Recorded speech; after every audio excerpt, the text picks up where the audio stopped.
I'm back. Sophia is back. Today, I'd like to bring you the FRP skylight sheet. Which one is transparent? I will show you.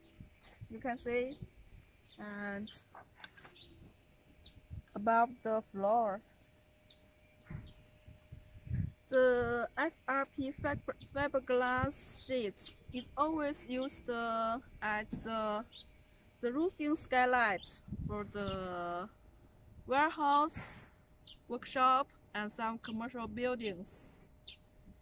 The thickness can be available from 0.8 millimeters to 3 millimeters, and the maximum width available is 2.6 meters. On machine, by now we have 7 production lines. If you are interested, welcome to contact us. The address at below. Thank you.